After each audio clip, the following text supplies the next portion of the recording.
Sometimes on Brupeg we get a little shy and nervous about showing our work online, but we thought, no, we don't need to be guarded. We can just belt something out. Seriously, belt guard. Get it? Guard for the belt? Brupeg was a sunken fishing trawler that was stripped out and ready for the scrapyard. She's just completed a 10-year rebuild that's brought her back to life. With the help of volunteers and funded by our Patreons, community and subscribers, she'll be crewed by passionate people from around the world. If you'd like to be involved and support the project, please consider joining us on Patreon or subscribe to the channel. There's a link in the description below. So I got my bender out. I was going to make some fancy little contraption using the bar, some little spacers and all that sort of jazz so that I can bend this piece of, 80mm by 3mm flat bar aluminium. I need to do a big curve, and I was going to gradually bring it through every, 10mm or so, do a bend, 10mm, do a bend, etc. and gently curve it all up and everything. But it's turned out to be quite difficult. However, I've made a bend and a bit of scrap down here by using the underside of it. So actually just clamping this here as a guide, so that's 80mm wide across there, and then there's a slot under there, and I can pretty much just work it. I'll show you. This is the one that I started earlier, but if I just go through, keep bending that up,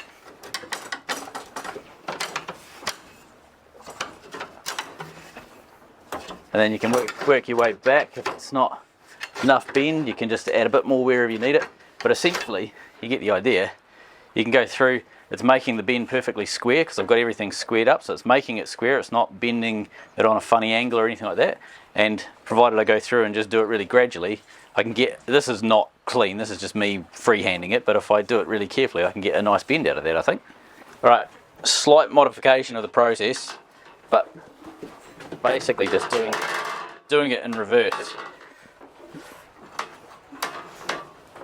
Partly because this is going to make it easier to clear the back of the bench. We're on to the last jobs necessary to have the cadets on board safely. This is one of the more important ones, as it's about the safety of cadets when they're around the engine when it's running. You can see with the engine running, these belts at the front are quite exposed, so it's very efficient at taking fingers off, and you no longer legally own that finger if you lose it in Brupeg's belts. It is now officially claimed by the Cummins 855. How awesome is that? Right, after a bit of faffing around, I've got the shape that I want. So this is a bit of a mess, it looks like, but it's actually a smiley face, but it's actually a template. So this is the harmonic balancer, the size of the harmonic balancer. Now I've added about 20mm all the way around, or just under an inch, 3/4 inch, something like that, all the way around for clearance. That's the top, and then I need the shroud that I'm building, the aluminium sides that I'm building here, to touch all the way around the side here, and then they're going to go straight from there onwards to different places. So we line the bottom one up, bottom mark, pull that in, and it's a bit hard one-handed, but it basically lines up all the way around where I need it to be. It's not perfect because it's not a rolled bend that I'm making here, so there is going to be some variation, but I can sort of manhandle that as I'm welding it. I'll pull it around manually as I'm welding it, but yeah, that's pretty close to where I need it. So let's move on to the next bend. This is a pretty poor quality printout, but what I'm building is basically a cover that goes right the way around, and it has a part that sticks out a little bit further. So this piece around the outside perimeter here is what I'm building with this 80mm rim. So essentially imagine a flat plate of aluminium cut out into that shape with a piece of 80mm aluminium welded all the way around the edge, so it sort of sits down. So it's like basically a cover that goes over top of everything. And then these two pulleys, one here and one here, the harmonic balancer and the fuel pump pulley, they stick out 50mm further than the surface of this face here. So I'm going to cut this piece out, and I'm going to add basically make another one of these little wee raised up pieces, 50mm high raised up piece, or 2-inch, and then weld that face on. So it'll be made of, what have we got, 1, 2, 3, 4 pieces of aluminium in total, but it'll become one piece of aluminium when the whole thing is built. I built the most sophisticated template I've ever made today, and this is going to give me my outline for what I need to make that aluminium bender do, essentially. Alright, looking from the bottom of the engine, that's basically what we need to make. Now, the way that this is sort of structured, I can't actually get this out without unbolting it off the bench. So I'm just going to take it off the bench to get this out, and then I'm going to roll this around the aluminium, like just, roll it all the way around the perimeter, and mark, like, where does this straight edge start, where does this straight edge start, put those marks on the aluminium, come up to here, so I can basically figure out where are my radiuses, and then start working with that bender.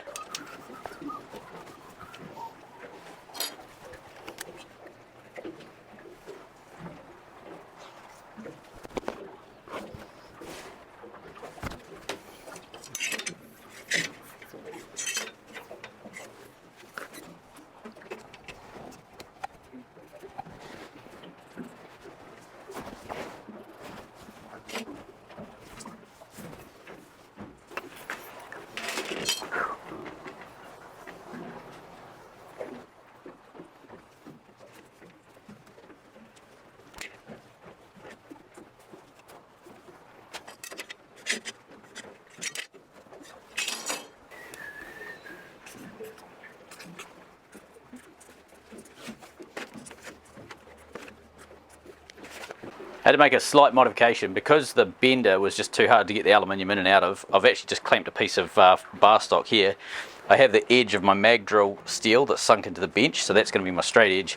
I've put a little bolt, you may not be able to see it, but I put a little bolt into the bench there so that that holds it all straight, and then I can just bend it. It means I can take it out really easily and keep checking it against my template. Oh. In you go.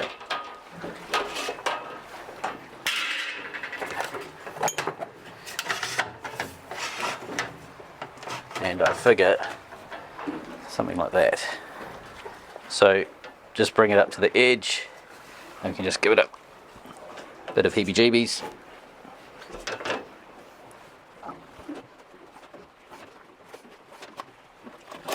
Right, see if that's the right angle.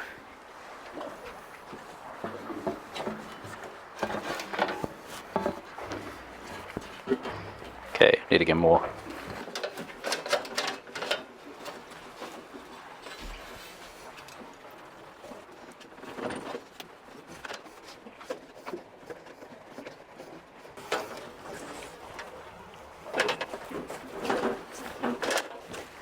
You can see this process may take a while to get it bang on to the template. We're getting close. Touch more.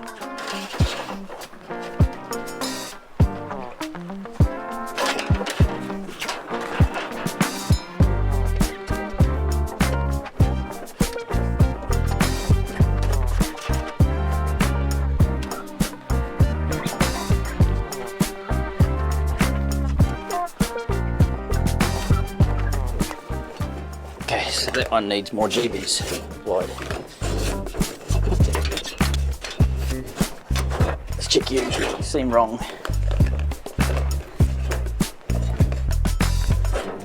You are wrong.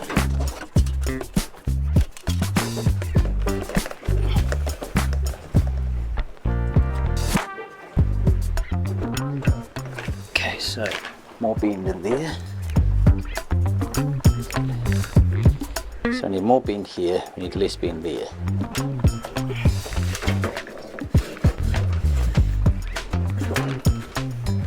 More bend on that one.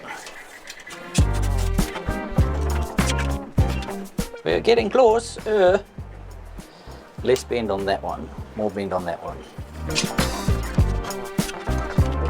That's partly one of the reasons why I wanted to build this out of aluminium, because can you imagine trying to do this with stainless?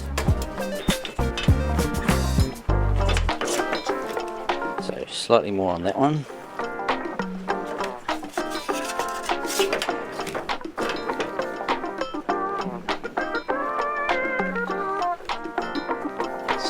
That one. This on that one.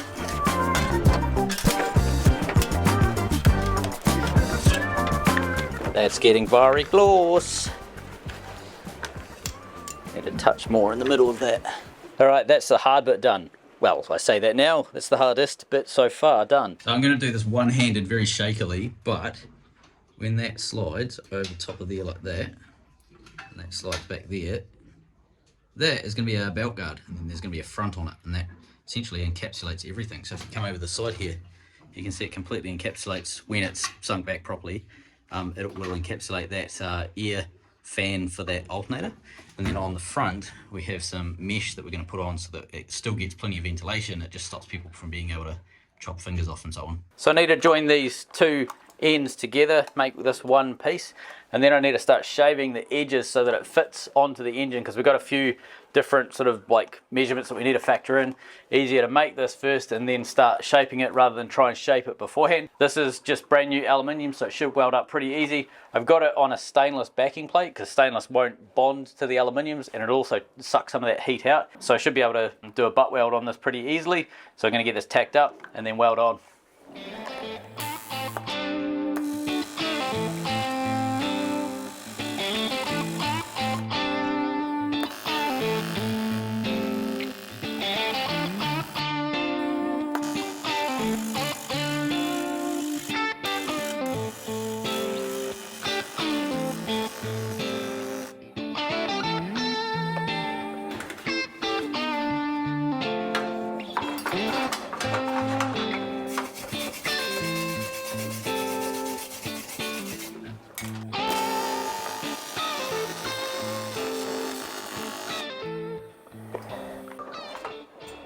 Lovely.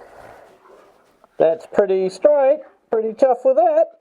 So welded up, I've cooled it down so it's nice and cold, and I've trimmed this piece off the bottom, which was the clearance that I needed, and what that allows is for that to slide right back in there like that. Now I was going to do a design where this actually sits, this piece I've just made sits much further back, and then I have a separate piece that covers this pulley and this big pulley here, but I'm going to change it. What I'm going to do is have it completely flush on the front, so there's nothing to like stick out and grab you as you walk past or anything like that. I'm going to basically mount it something like that, and then I'm going to extend the back here. I'm just going to add a piece going up and around, and that allows me to really encapsulate this. I'll add a 50mm piece on the back. So yeah, pretty straightforward. Let's go and make a front for it. So we just picked up this piece of alloy, had the supplier in town cut for us the right size. I have noticed something, it's pretty offensive. I mean, it's not even close to how you spell it. It's like they didn't even try. We've got the shiny side down, so I've got my yellow protector rug thing. There we go, fits that way. Now, do we force it to be straight, or do we just make it fit where it is? No, let's force it to be straight, because that'll be much nicer overall. Right, I've clamped some strong, stiff timber and steel, basically, to get all of these areas as straight as I can. Doesn't really matter if they're not perfectly straight, but it just looks nice. So, need to just go around now and mark out where we're cutting, cut it out, and then weld on. There's going to be quite a bit of welding involved in this, so I suspect I'm going to be busy for the next God knows how long. Hiya!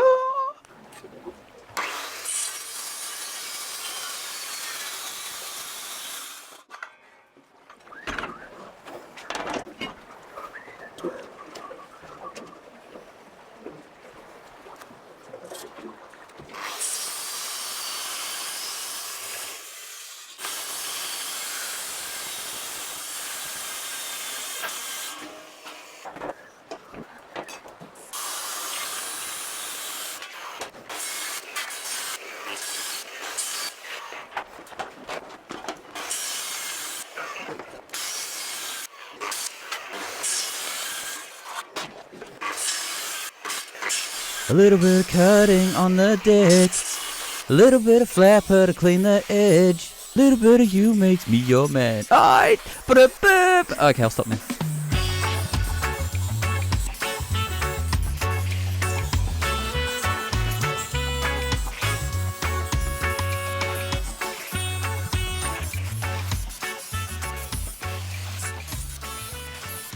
That fit up is going to be pretty good. I think we can definitely make that work. A couple of places I'll have to weld it at one end and sort of pull it out. There's a wee bit of a curve in some of these bits here, but that's sort of minor. We can easily deal with that while we're on the welding desk. That's looking pretty cool. Right, time to get this glued together. Being new, this stuff comes off pretty easy. It's when you leave it for months in the sun, this stuff bakes on and it's an absolute nightmare to get off.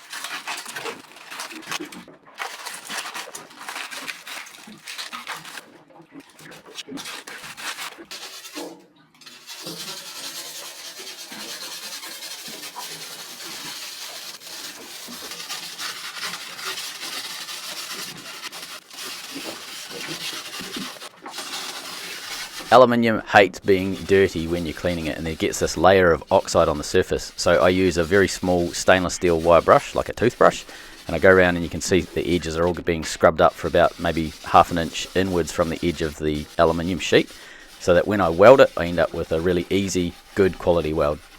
Right. Let's weld this thing.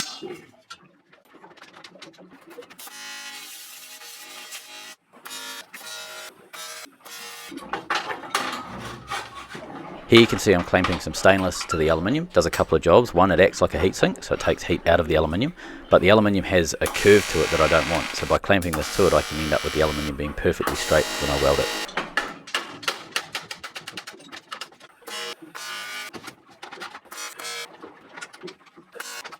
Looking good so far.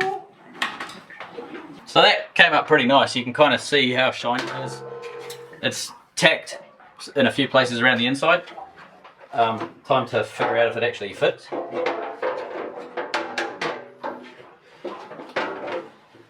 I think we're going to make that work. So I need to extend this back part here to cover up that fan. So we're going to add a 50mm lip to this top. So my original plan was actually to bring the front out and sink this whole thing further back, but I like having the whole thing further forward like that because it makes this perfectly flat. So coming past here, there's nothing to grab hold of your clothes or whatever, and it's pretty easy just to extend that piece there compared to building a whole new front on the top here. So yeah, I'm going to call that a win. So 2 schools of thought. Anally retentive welding, and you weld the entire perimeter, so single continuous welding all the way around, or because it's so much faster is to do stitch welding, which is like say 2-inch, then leave a 6-inch gap, then 2-inch, then 6-inch gap, and do that all the way around. I personally don't like stitch welding, not because there's anything wrong with it, it's absolutely probably the fastest way of doing it, but I just like the look of having beautiful dimes stacked all the way around this, just because that's the sort of thing that I notice.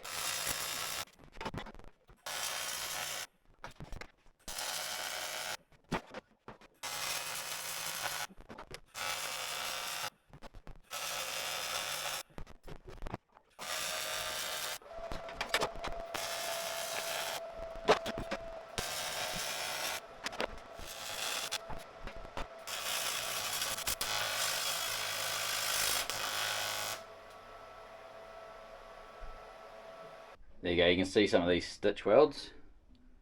So they're all basically the same. I need to go through now and clean up. Some of these edges are dangling over a bit too much from where I'd like them to be, so I'm just going to go around with a flapper and just file off some of these edges, mainly around this bottom end here. The rest seem pretty good, but it's just this bottom end that didn't quite line up. So I'll clean that up. And then what I want to do is cut in some holes, because I want to put some aluminium perforated sheet in, or basically mesh is the easiest way to think of it. I want to put some mesh in so we can get some airflow for the alternator. So just to give you an idea, this welder is a 230 amp capable welder. We're doing 115 amps to weld our 3mm aluminium, so call it half throttle at the moment, and that's been powered, well, turning it off so it's been unpowered, but that there has been powered entirely by solar and the inverters and batteries. We're not running the genset for this. So to put it in context, the size of the electrical system that we now have in Brupeg, we could run that welder at full power. We could probably run our plasma cutter, I would say, and then most of the household load except for the induction cooker, whilst running off batteries, inverters and solar. The solar obviously wouldn't keep up with that, but the batteries and the inverters definitely would. So when we run the generator, we don't have to run the generator unless the batteries are really low. We don't have to run the generator to power the rest of the boat. That's why we ended up with such a big system, is because we don't know the type of work we're going to be doing in the future. We want the ability to be able to do large amounts of power and do it without the need to run the genset. If we've got really sensitive scientific equipment, we want really clean power, and we don't necessarily want to come from a generator from that power. We want to be able to come from the inverters. A 50mm strip on this back end here, right the way around, covering that belt, that part of the fan on the alternator, and then these 2 belts here. That'll be enough to completely cover everything. So we're just going to make that strip now and try and get the radius bend exactly the same on these guys here. So we've got one bend here, and then one there, just to take account of. Much the same as I did with the template, I'm just going to roll this piece of aluminium super carefully around the perimeter.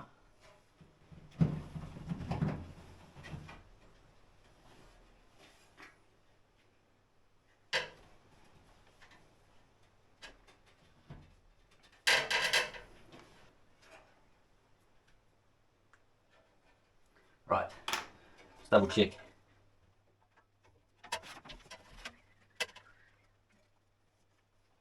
In fact, going around the outside is going to make this slightly bigger. Yeah, this is going to work. Okay, so it's a guide, it's not the actual shape. Alright, let's give it a shot.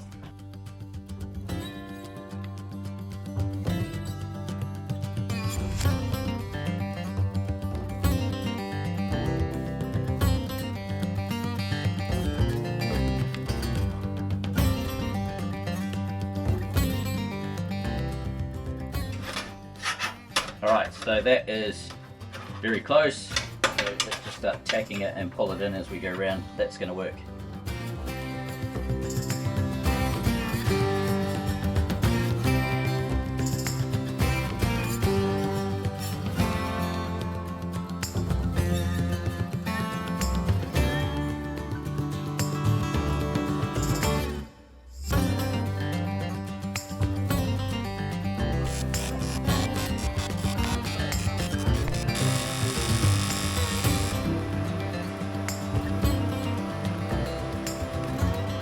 So you can kind of see I've got a wee bit of undercut here. It's basically burnt out the end because I've got too much heat on the end, but I plan to shape this, so I'm not at all worried about that. So they've come up alright. Some of them are better than others, some of them are a bit wobbly, but time to give this whole thing a bit of a shape now. So we've got to flapper all of these recesses because there's a lot of weird shapes that I have to add into this part of the extension in order to make it fit on the engine. Okay, so you can see the extension on the back end there. What I need to do is get this onto the engine like so. Now it's hitting the engine over here, it's hitting the alternator over here, so I need to start basically shaping it. So I'm just going to mark it, give myself like 10 mil, take off 10 mil, keep shaving it and bring it further and further in. So the two marks that I'm aiming for, I've got to bring this edge here to about here on the alternator, so just behind this air fan, and I've got to bring the front of the shroud no closer than say 10 mil out from this thing. This is the pulley that sticks out the furthest. So I've got to bring, this is basically my guide as to how far back that way I can go, and this here is my guide as to how far back I need to go.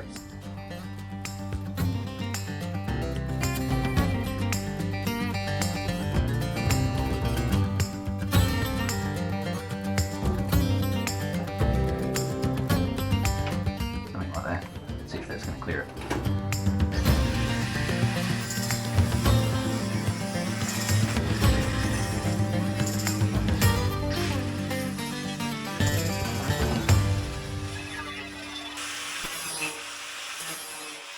It fits betterer, so it definitely fits, but I need to basically recess this part out here, trim a piece off down the bottom there that's hitting the engine. Over the back, I'll probably have to do something over here, but let's cut this lot away first and see where it's sitting. But it's pretty much where it needs to sit, so I'm just being greedy and trying to sink it back a little bit further.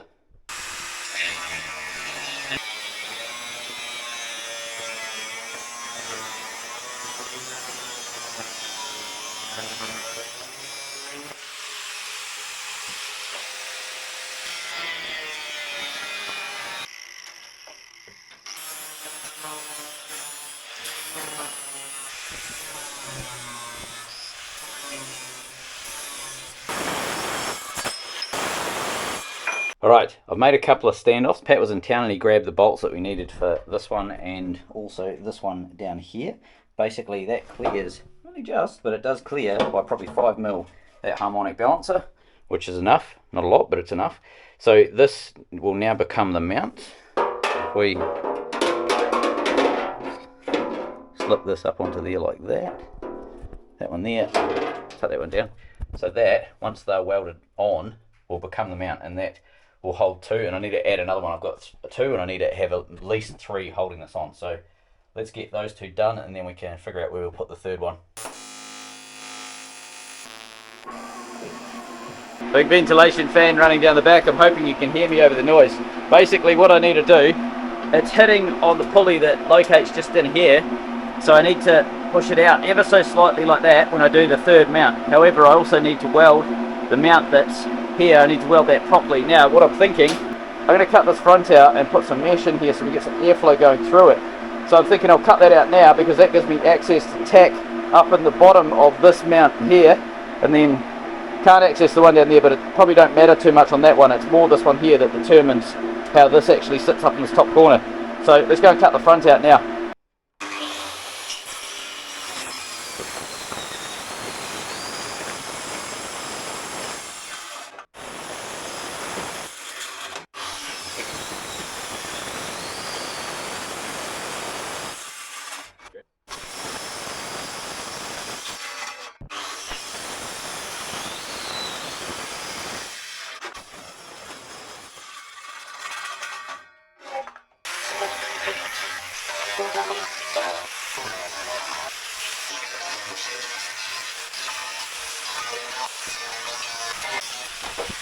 Without a tool to easily be able to cut a curve like this, a trick that we often use is to use a grinder and do multiple slots that we can then cut and sand out.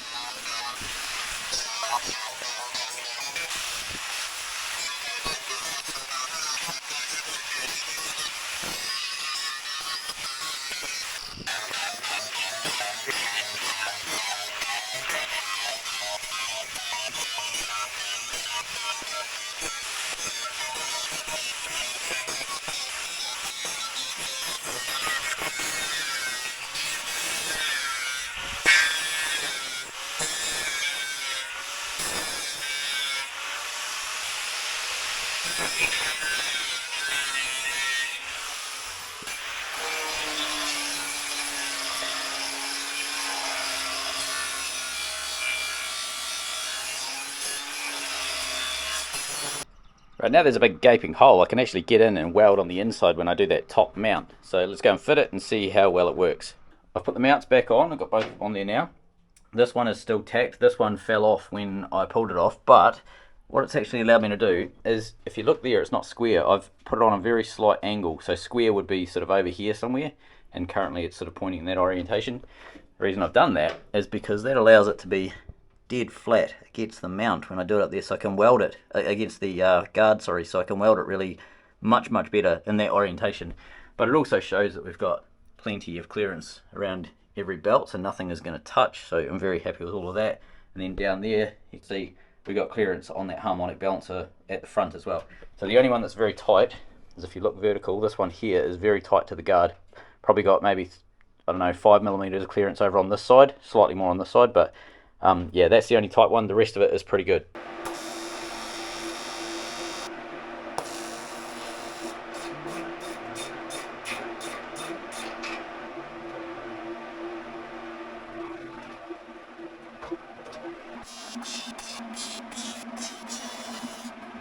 Alright, that's pretty good now. So those two mounts alone are making that pretty solid.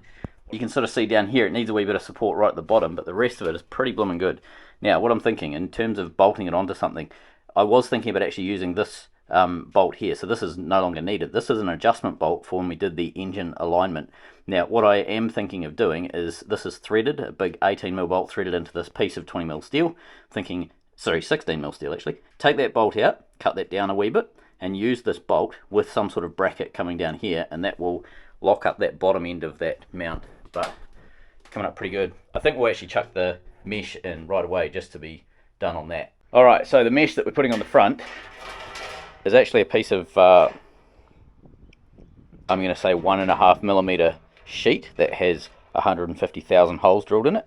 So it's basically, they call it perforated sheet basically. So it's not mesh, it's actually a piece of plate with lots of little holes. Each hole is probably, I would say, 2.5 or 3mm across. What I plan to do is cut this, if I can just line it up on that edge, cut this so it fits on the inside all the way around, and then we're going to pop rivet it into this frame. Now, if this wasn't painted or powder coated, I could probably weld it, but because it's painted or powder coated, I don't know which one it is, but because it's got some sort of coating on it, I can't weld it. And the reason being is, with TIG welding, it's very fussy of any sort of contaminants and things like that. There you go, very hard to mark on this given that it's black, but I'm using the red paint pen that we use in the engine room for torquing bolts and things. So we can just make it out good enough to be able to cut it anyway.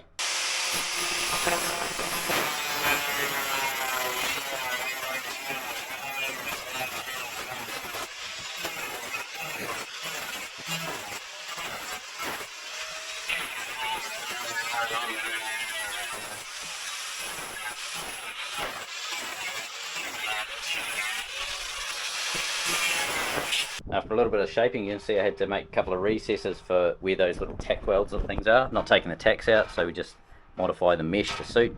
But basically that is ready to go. So I'll start riveting this in, and then that'll look lovely from the other side. I want to use the smallest possible rivets, so we're going to go with these tiny little wee ones, but we'll probably put quite a few of them in to compensate for strength. But basically want the smallest so that we don't have much rivet sticking out on the engine side. I've put one of those rivets in. You can see tiny little bump on this side, and that's why I wanted to use those ones. So there you can see it kind of looks quite lovely when it's on the inside like that. You end up with this beautiful edge of the aluminium. Kind of works quite well. So a mistake I made when I made the cover for the air compressor was I didn't put enough rivets in it, and it rattled. So this one here, I'm going to put quite a few rivets in to hold it, so that there's just no way it's going to rattle. It's also built out of thicker material. The air compressor cover was built out of 1mm, and this is 3mm, so everything's heavier. So let's rivet this up and see what it looks like. If I do say so, that looks smashing. So lots and lots of rivets, plenty of strength. It's really solid. You can't stick your hand anywhere. So let's go and get this on the engine.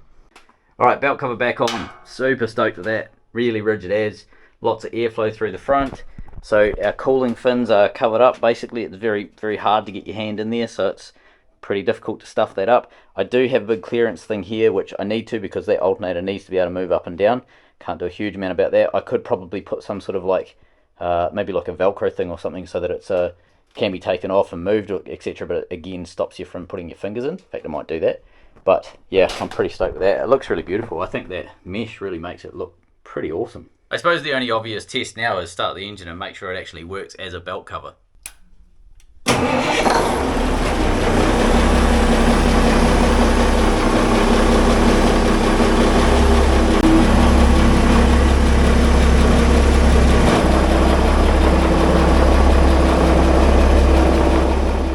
Next week, the cadets are with us on board.